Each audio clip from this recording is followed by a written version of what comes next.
UAV yang dioperasikan militer Rusia terus bekerja setiap harinya, menghancurkan parit musuh dan memusnahkan tentara Ukraina yang berjaga di sana.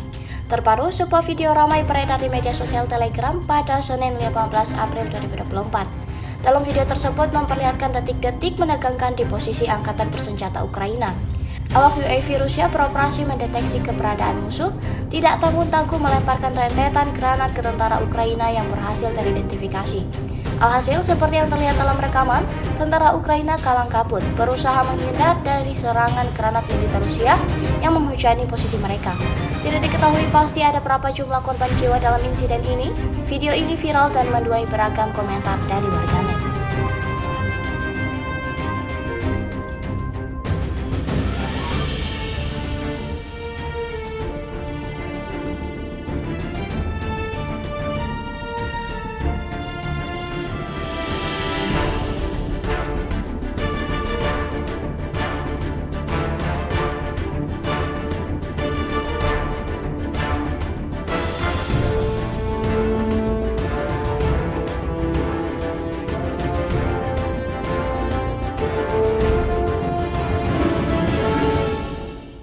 Download Tribun X sekarang, menghadirkan lokal menjadi Indonesia.